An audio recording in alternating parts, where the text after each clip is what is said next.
Nouvelle vidéo aujourd'hui de la série des 5 exercices de base par groupe musculaire. Et comme vous l'avez vu dans le titre, on va parler de notre popotin. Comme d'habitude, on commence par une petite partie anatomie, fonctionnalité, etc.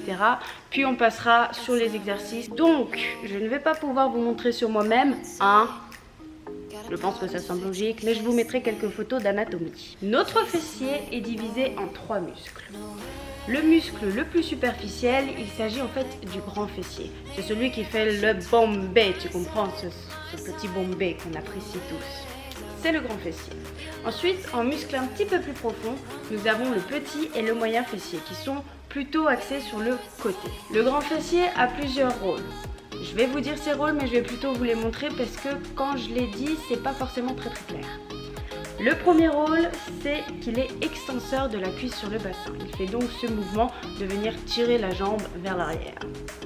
Le deuxième rôle, c'est celui d'extenseur du bassin sur la cuisse. On joue sur la subtilité en anatomie, oui.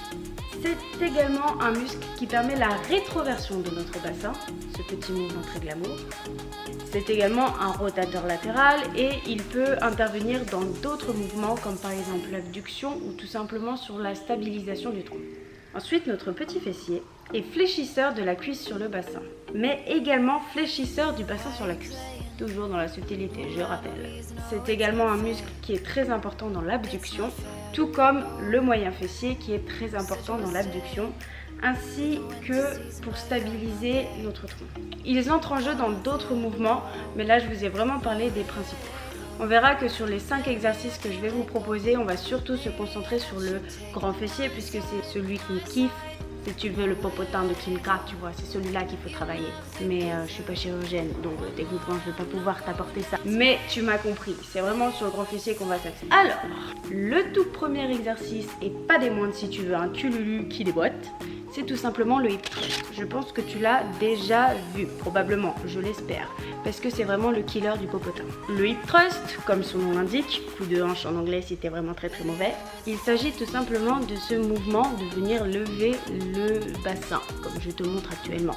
Il permet de travailler d'autres muscles, notamment le quadri qui est pas très important pour cet exercice, mais surtout les ischios qui vont bien travailler. Donc, comme à mon habitude, je te donne quelques variantes Ginette.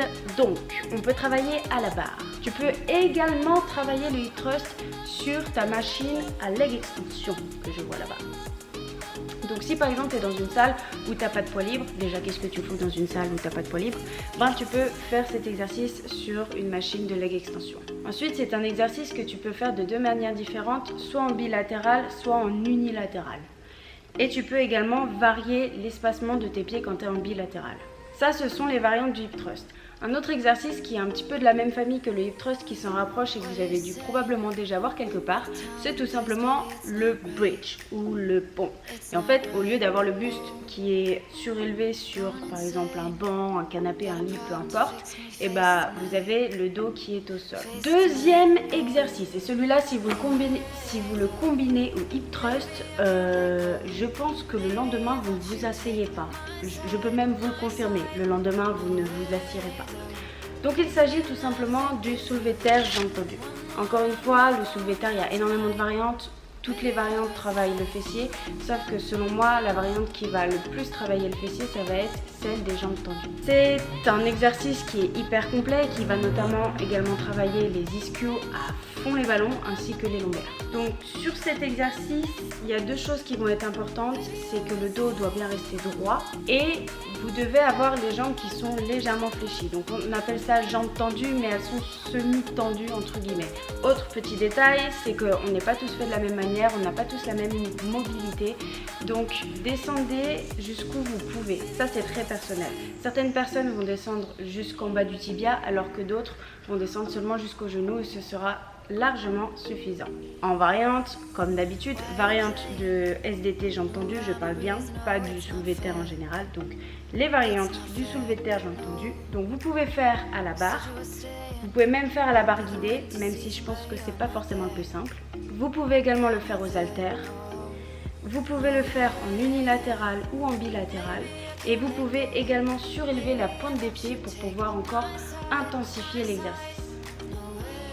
Troisième exercice, et oui, je ne pouvais pas parler des exercices de base pour les fessiers sans parler de cet exercice. C'est l'exercice premier. Vous l'aurez compris, je pense, je parle des squats.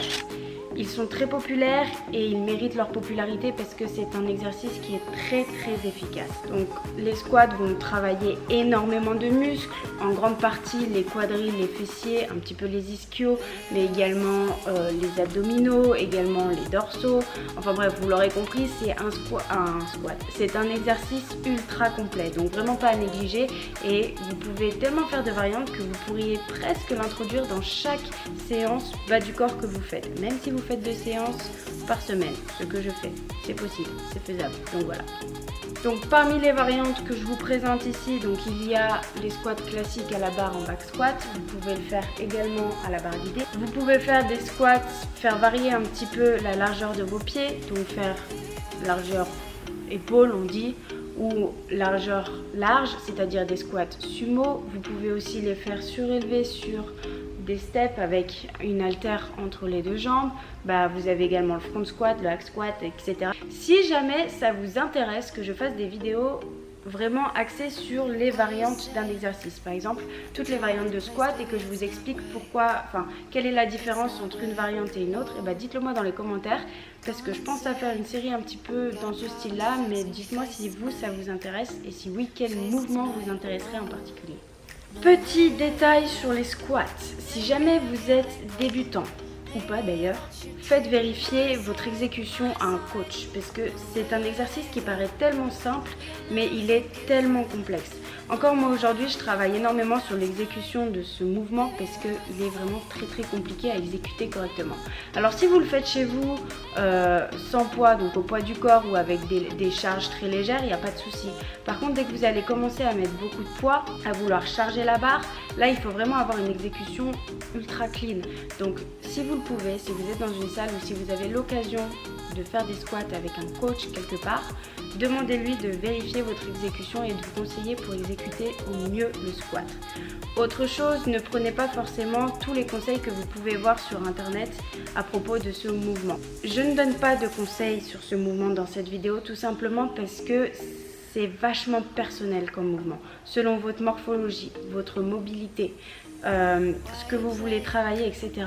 Vous n'allez pas exécuter le squat de la même manière que quelqu'un d'autre. Voilà, petit disclaimer fini, la meuf ultra relou, bref. Next! Autre exercice super important, j'espère qu'en ouvrant cette vidéo vous avez pensé à cet exercice aussi, je vous parle des fentes. Là aussi on est sur un exercice qui est plutôt complet, qui va travailler également les quadrilles, les ischios, le gainage. Bref, tu l'auras compris, c'est à peu près le même principe que les squats, c'est super complet. Les fentes, on peut les exécuter de différentes manières. À savoir que plus tes pieds vont être écartés, plus tu vas être sur un exercice des ischios et des fessiers. Donc ce qui va nous intéresser dans cette vidéo. Si tu resserres les pieds, là tu vas être plus sur un travail de quadrille. À savoir que c'est un mouvement à la verticale, Jean-Mi. Donc je ne veux pas voir de dos se voûter, ni de genoux aller vers l'avant. Là c'est vraiment un mouvement où ton genou ne doit pas dépasser la pointe des pieds. C'est un mouvement vertical, je le répète. Voilà, moment chiant deuxième, c'est passé, c'est bon. Donc les différentes variantes, encore une fois, vous pouvez le faire à la barre, vous pouvez le faire aux haltères. Une haltère au-dessus de l'épaule à la version un petit peu crossfit, ou encore vous pouvez le faire avec une jambe par exemple surélevée sur un petit banc, et ça je vous jure que c'est killer. Dernier exercice, et en fait je vais introduire 2 exercices en un. Je m'explique. Ce dernier exercice, en fait il s'agit tout simplement du kickback ou du donkey kick. Je crois que ça s'appelle. Bref. Donc, le kickback, c'est tout simplement cet exercice à la poulie debout où tu vas venir t'accrocher la poulie autour de la cheville et tirer ta jambe en arrière. Donc là, il faut être vachement gainé, légèrement en avant avec une courbure naturelle du dos. Si je le mélange avec le donkey kick, c'est parce que c'est un exercice qui se rapproche du kickback, tout simplement. Sauf que c'est une variante où on part des jambes fléchies et on va tendre la jambe. Donc là, vous pouvez faire cet exercice au sol avec par exemple des poids aux chevilles ou tout simplement au poids du corps. Mais vous avez également souvent des machines dans vos salles qui vous permettent de faire cet exercice en machine, donc avec beaucoup plus de poids. Je mélange les deux parce que l'exercice du fessier est globalement le même. Et si vous regardez d'ailleurs les 5 exercices que je vous ai proposés, vous allez vous rendre compte que parmi les 5 exercices, on retrouve les différentes façons de contracter notre grand fessier. Et oui, toujours chercher à varier la façon de travailler, toujours chercher à venir stresser le muscle. Donc si tu travailles ton muscle toujours de la même manière, et tout simplement il va s'habituer et tu vas plus vraiment produire de résultats. Du coup, là je t'ai proposé 5 exercices qui le travaillent globalement tout le temps différemment. Parmi ces 5 exercices, tu en as 4 que tu vas pouvoir réaliser chez toi au poids du corps. Le seul que tu ne pourras pas du coup, c'est le soulevé de terre jambes tendues, étant donné que c'est un mouvement où il faut quand même mettre des poids. Si tu es à vide, ça sert pas à grand chose. Donc, parmi ces 5 exercices, tu peux faire les squats tout seul chez toi, tu peux faire les fentes et même les varier chez toi, tu peux faire le kickback et le petit dernier, le hip thrust, du coup que tu peux faire également chez toi avec les différentes variantes et notamment en unilatéral.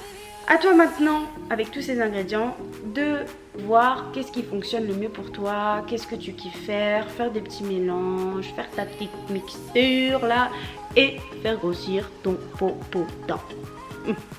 Voilà.